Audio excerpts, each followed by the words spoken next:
moçada! Tudo bem com vocês? Espero que estejam todos bem. E vocês? Já ouviram falar de um tal de exame antidoping? Acredito que sim, né? Porque infelizmente a gente acaba ouvindo nos noticiários que determinado atleta, ele foi pego no exame antidoping e teve que perder a medalha, ou então foi eliminado do campeonato, ou mesmo ele foi suspenso por determinado período de uma Olimpíada. Então é bem crítico, mas ele é bem importante. Mas o que vem ser esse exame antidoping? Então esse exame, ele detecta na urina a presença de substâncias que elas são proibidas. Por quê? Elas aumentam o desempenho dos atletas nas competições. Então realmente tem que ser proibida, né? Porque sacanagem, né?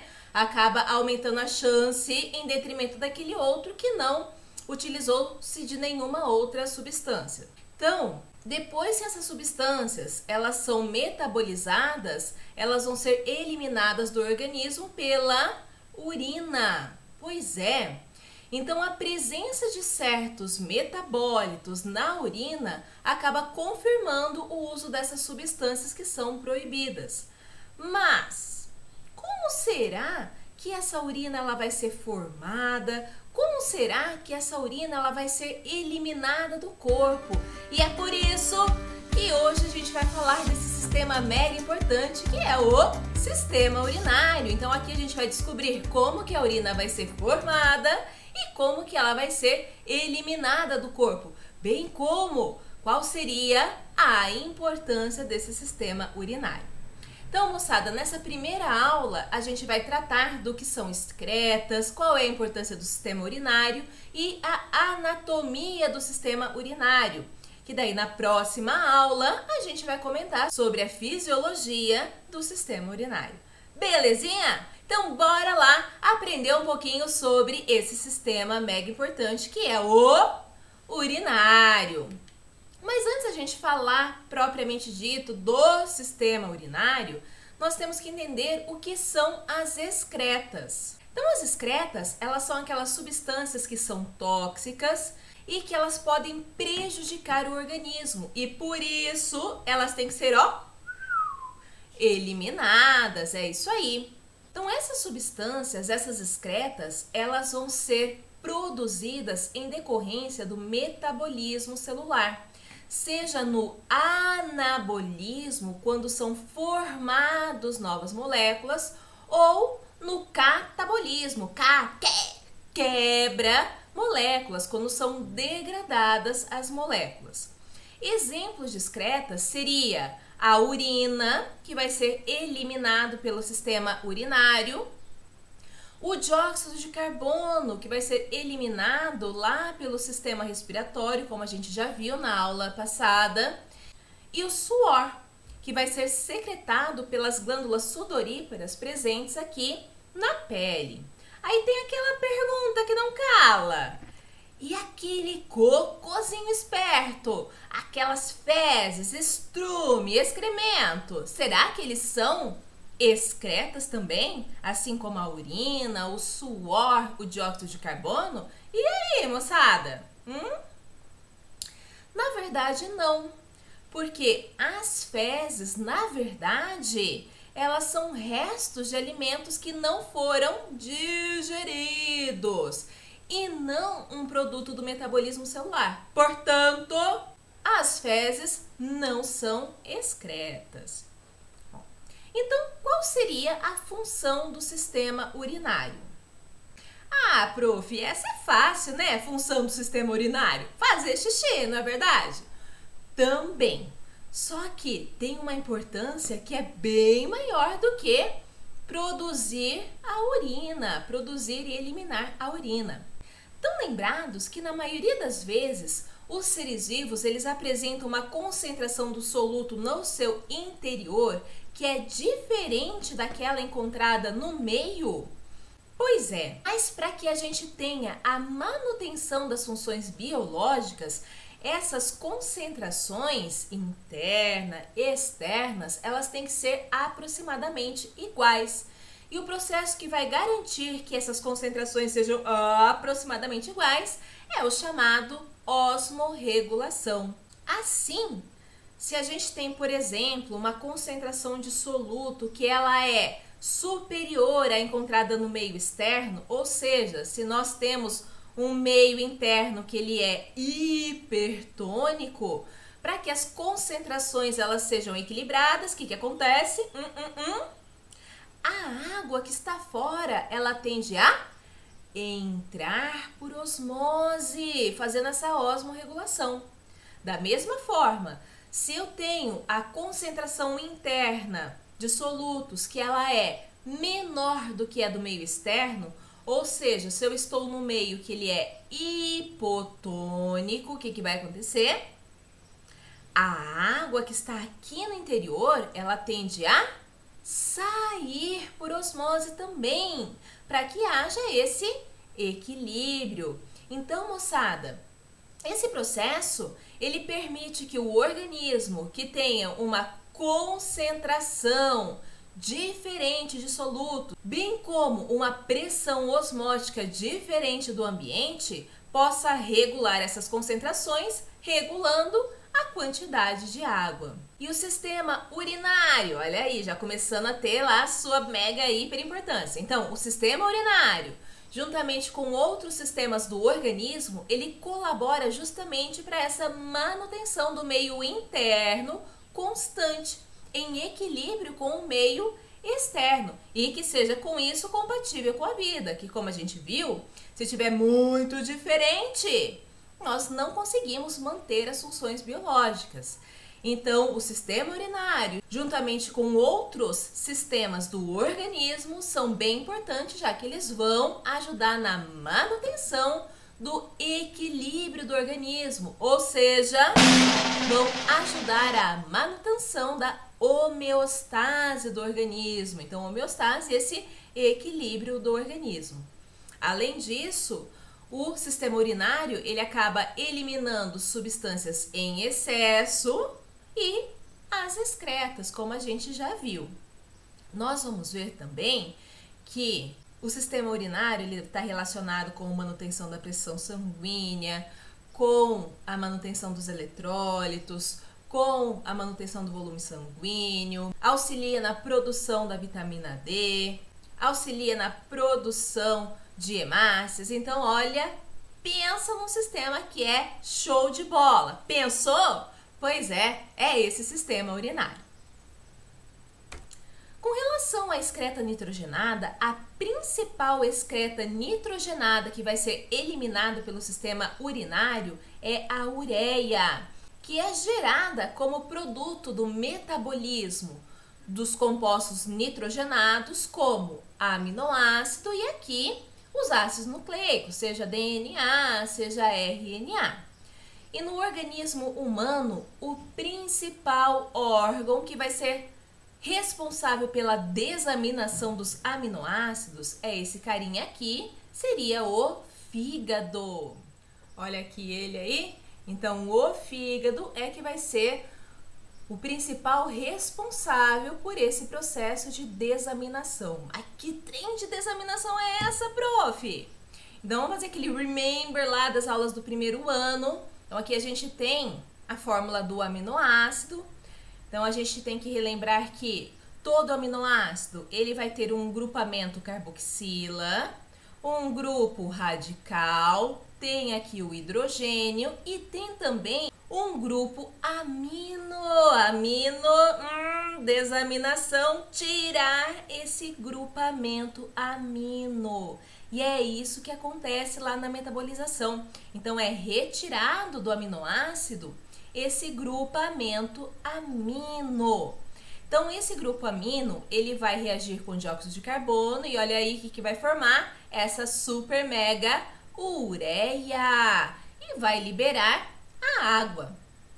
Outros compostos nitrogenados, como as bases nitrogenadas do DNA, do RNA, dos nossos ácidos nucleicos, quando são degradadas, elas também vão gerar amônia.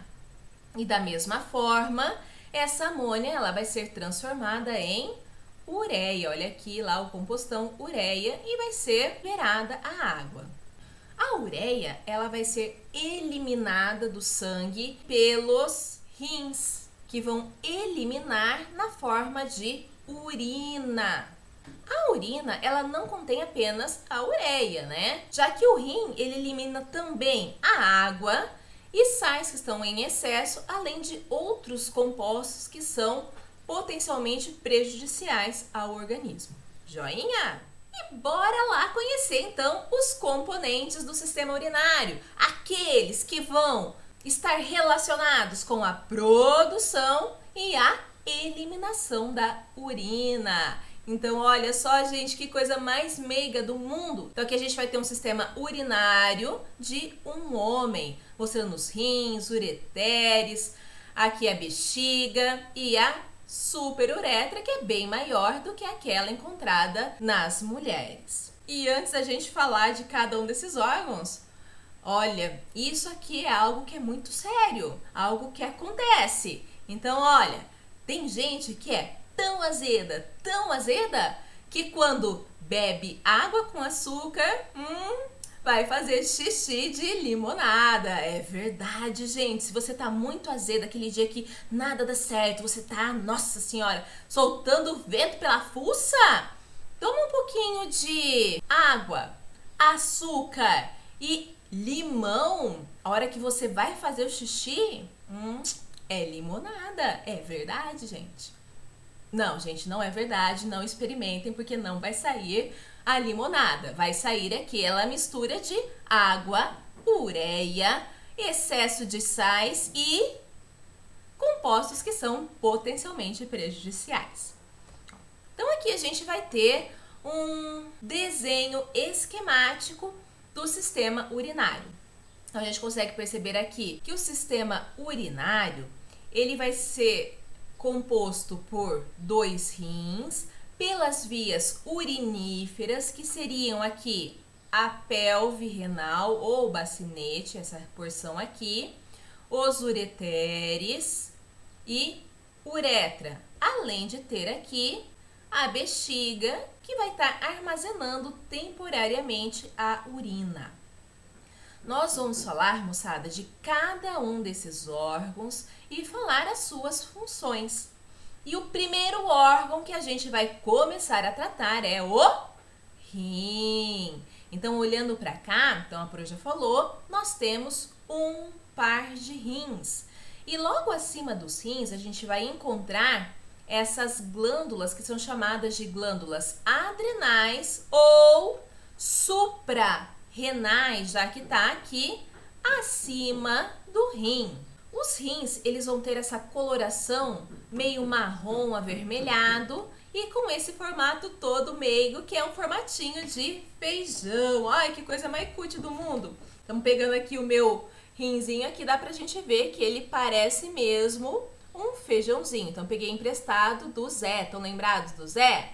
Pois é, então o Zé, ele vai auxiliar a gente verificar onde encontra esses rins no nosso organismo. Só um pouquinho que eu vou chamar ele. Então, aqui o Zé, gente, eu trouxe ele pra gente verificar mais ou menos aonde é a posição dos rins. Já ouviram falar, a pessoa fala assim, nossa senhora, tá me doendo aqui, nossa senhora, que dor horrível, o que será que é? Aí o outro fala assim, meu Deus, será que você não tá com problema de rim? Pode ser, porque os rins, eles vão estar aqui na cavidade abdominal, então olha aqui. Eles ficam abaixo do diafragma, então aqui a gente tem o pulmão, estão lembrados? Deixa eu tirar essa partezinha aqui das costelinhas. Tá saindo. Aí. Então, estão lembrados? Então, embaixo do pulmão tem aquele músculo diafragma, mega, hiper, supra-súmulo importante, né? Ele é um músculo respiratório, faz toda a diferença na hora de inspirar e expirar, juntamente com aqueles músculos intercostais. Então, o rim, ele vai estar abaixo do diafragma, ele está então nessa cavidade abdominal. Nós vamos ter um rim de cada lado da coluna, então aqui está a coluna, o rim vai estar de cada lado da coluna vertebral e ele vai estar na região posterior, ele está mais próximo aqui das costas, tá? O rim direito, ele está posicionado um pouco mais abaixo do que o rim esquerdo. E a gente fala que ele então está na posição lombar. E cada rim, ele tem aproximadamente 10 centímetros. Alguns têm um pouquinho mais, um pouco menos, mas aproximadamente 10 centímetros. Belezinha? Então, vamos deixar o Zé de lado um pouquinho. Tchau, Zé. Dá tchau pro pessoal. Tchau.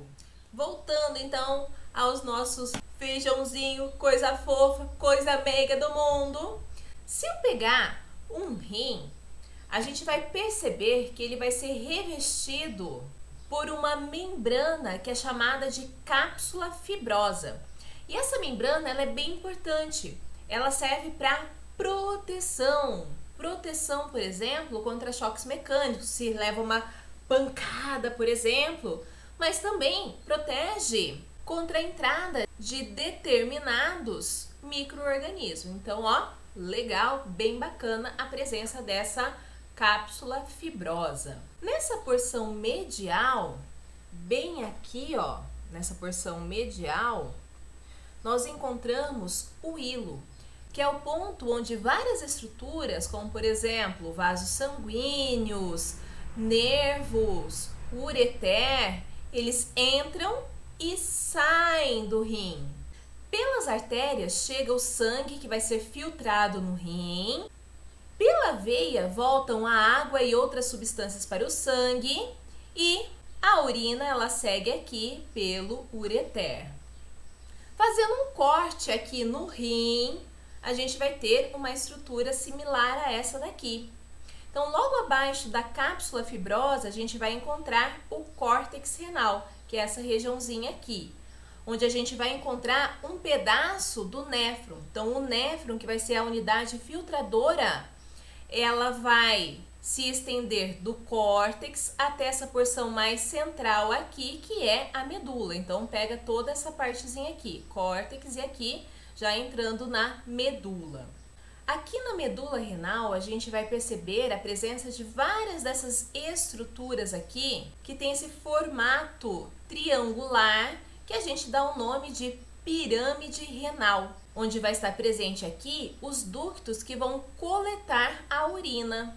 No vértice de cada pirâmide renal vão estar localizados papilas renais, que são os orifícios onde vão desembocar os ductos coletores de urina.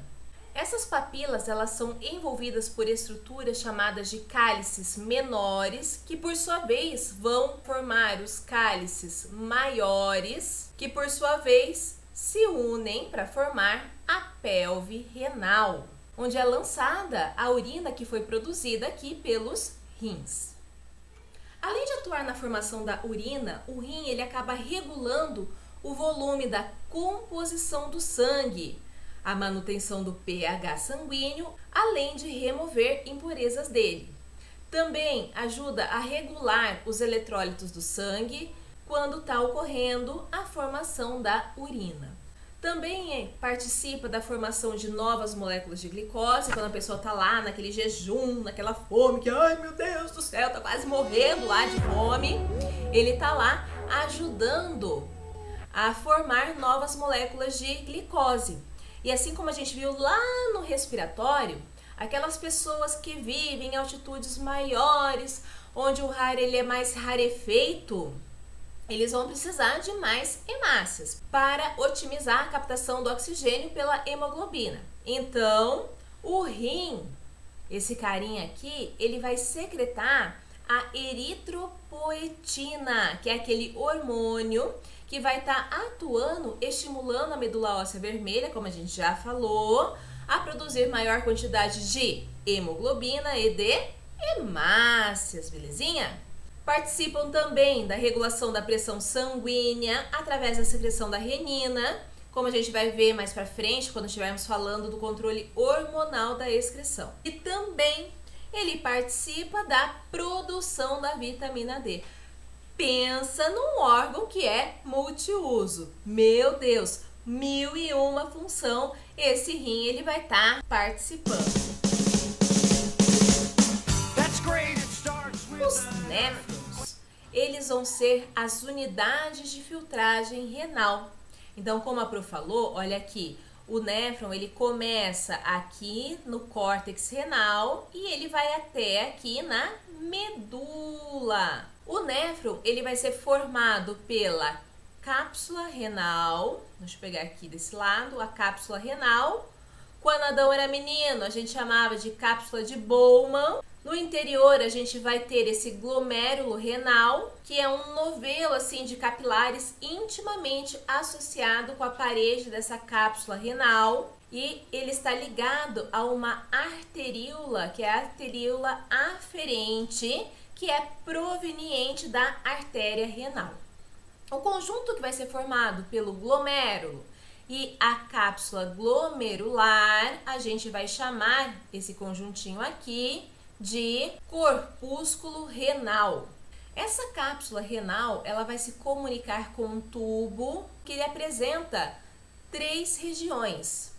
Seria o túbulo contorcido proximal, essa alça néfrica, que quando Adão era menino a gente chamava de alça de Henle, túbulo contorcido distal, que já está lá mais para frente, e aqui o ducto coletor. Então, de novo, a cápsula, ela vai se comunicar aqui com o túbulo contorcido proximal, desce, alça de Henle ou alça néfrica, sobe, túbulo contorcido distal, que desemboca aqui no ducto coletor, beleza?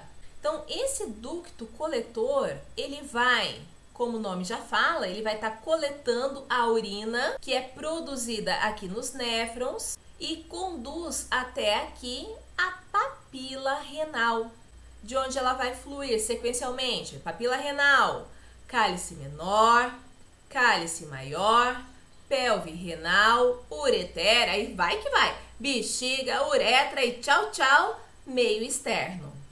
E se a gente olhar, o néfron, ele vai estar todo ele intimamente relacionado com capilares, já que durante todo o percurso nós vamos ter a filtragem, a gente vai ter secreção, reabsorção, que está relacionado aqui com os capilares, com o sistema circulatório. E aqui dá para ver melhor a arteríola aferente, né, que vai chegar aqui no glomérulo, trazendo o sangue que vai ser filtrado. Aqui a cápsula de Bowman ou cápsula renal, que vai estar em continuidade com o túbulo contorcido proximal, aí segue alça néfrica, túbulo contorcido distal, ducto coletor e aqui vai cair na papila renal.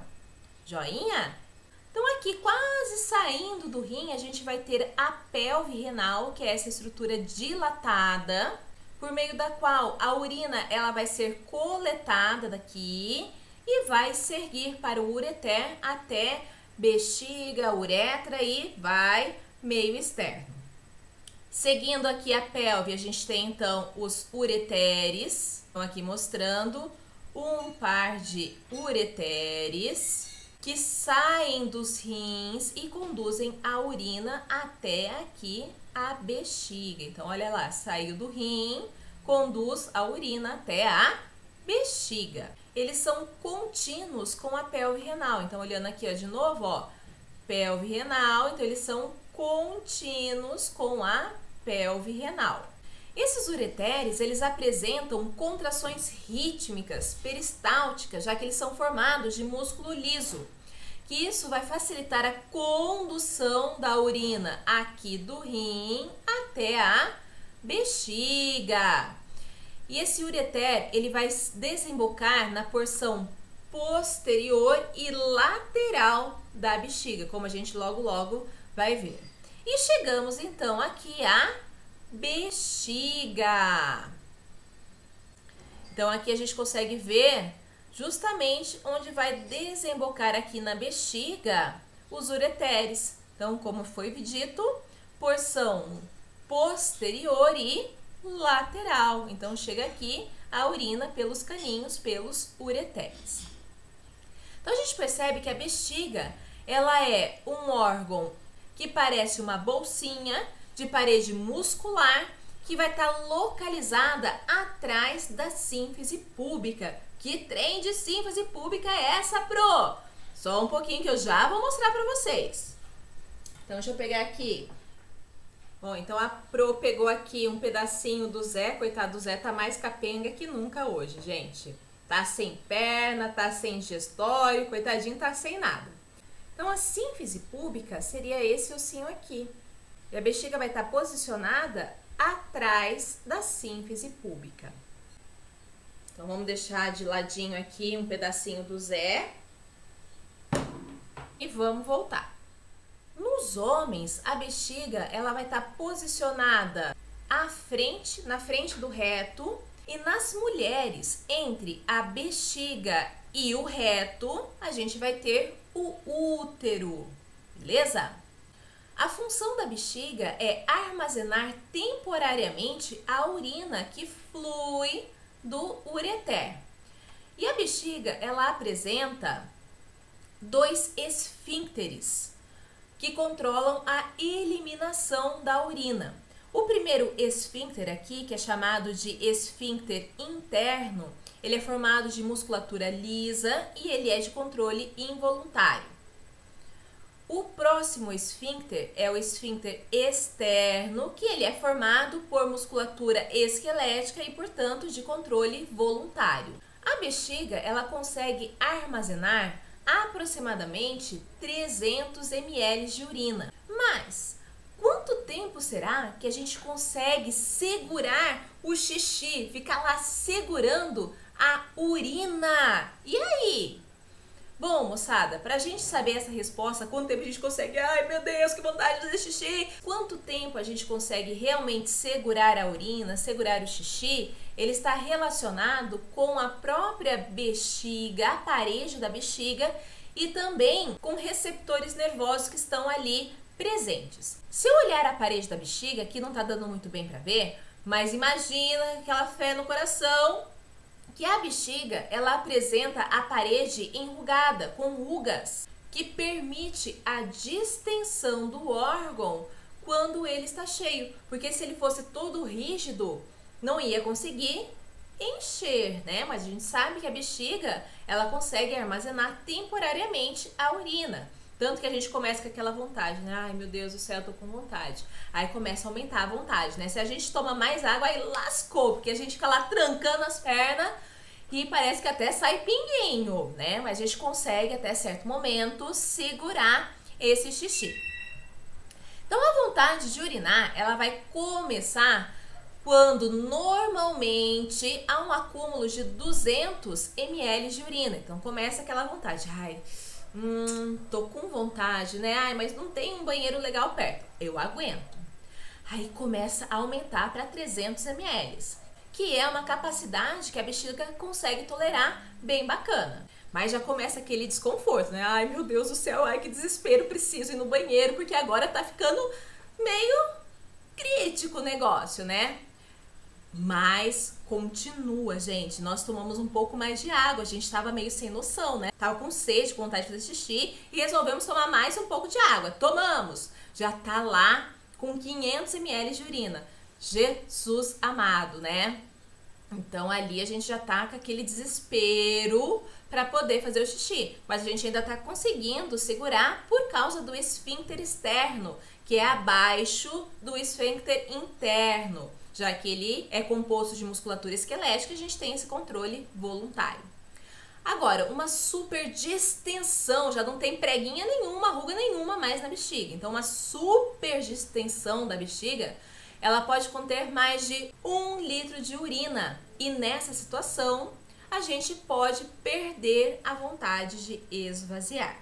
Essa área da bexiga, que parece um triângulozinho, onde a gente encontra aqui os orifícios de entrada dos ureteres, bem como o ponto de saída da uretra, isso daqui é chamado de trígono da bexiga.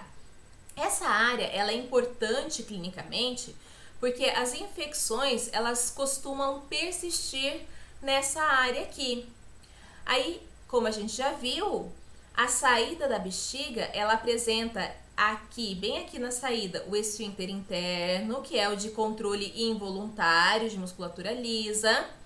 E aqui, Mais abaixo, nós temos o esfíncter externo, que é de controle voluntário e permite que a gente consiga, então, resistir à necessidade de urinar, mas até certo ponto. Depois não tem jeito, a gente vai fazer pinguinho, não tem como. Porque essa distensão da bexiga, que acaba lá com as pregas, com as rugas, ela acaba estimulando receptores nervosos presentes nesse local, promovendo o que a gente chama de reflexo da micção, que estimula o relaxamento desse esfíncter interno. E por mais que a gente tenha o controle voluntário desse segundo esfíncter, desse esfíncter externo, vai ter até um momento. E ali ele vai acabar relaxando e a gente vai fazer o processo de micção, ou seja, o xixi, o processo de expulsão da urina da bexiga. Belezinha? E estamos quase nos finalmente, estamos quase chegando à uretra, que é o tubo que vai conduzir a urina da bexiga até o meio externo. A camada muscular da uretra, ela se contrai e ajuda a expulsar a urina durante a micção. A uretra ela vai se abrir para o meio externo através dessa aberturinha aqui, que é chamado de ósseo externo da uretra. Se a gente observar mulher, homem, o tamanho da uretra ela é diferente. Então, na mulher ela tem cerca de 3 centímetros e é exclusivo do sistema urinário. O ósseo externo vai se abrir anteriormente à vagina. Nos homens, ele tem cerca de 18 a 20 centímetros e é comum ao urinário e ao reprodutor. Costuma-se distinguir 3 regiões na uretra masculina. Então, a primeira porção seria a uretra prostática. Ela apresenta cerca de 3 centímetros e fica aqui onde está a próstata. Nessa região da uretra desembocam os ductos ejaculatórios, que vão trazer o líquido seminal, e também desembocam os ductos prostáticos, que vão drenar a secreção da próstata. A segunda porção da uretra masculina, ela é chamada de uretra membranosa e localiza-se nessa regiãozinha aqui, bem onde tem o esfíncter externo, olha aqui, e ela apresenta cerca de 1 centímetro. E por último, nós temos a uretra esponjosa, que é essa partezinha aqui da uretra, é a maior porção, tem cerca de 15 centímetros, e percorre o interior do corpo esponjoso do pênis em toda a sua extensão, olha lá, então até o final, onde vai se abrir para o exterior, aqui na extremidade do pênis. Na uretra esponjosa, desembocam os ductos das glândulas bulbo-uretrais, que durante a excitação, essas glândulas bulbo-uretrais, elas vão secretar uma substância alcalina, que protege os espermatozoides e também secretam muco, o que vai lubrificar a extremidade aqui do pênis e o revestimento da uretra, diminuindo a quantidade de espermatozoides danificados durante a ejaculação. Assim, nós podemos dizer que a uretra masculina, ela vai atuar tanto para conduzir a urina, então ela tem função urinária, como também função reprodutiva. Então, vou fazer aquele resumo, fechamento do fechamento.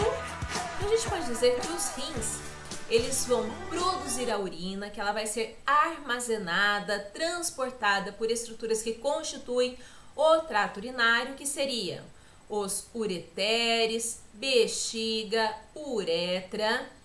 O acúmulo de urina aqui na bexiga é o estímulo para a micção reflexa, né, como a gente falou anteriormente, e cria a necessidade de esvaziar. O controle voluntário do esfíncter externo permite que a gente urine em um momento mais adequado, né? Daí a urina sai do corpo através do ósseo externo da uretra. Lembrando que a uretra masculina, ela vai ter um tamanho bem maior do que a feminina, sendo que a feminina ela é exclusiva do urinário, enquanto que a masculina vai ser comum ao urinário e ao reprodutor. Belezinha, galera? Bom, moçada, por hoje é só.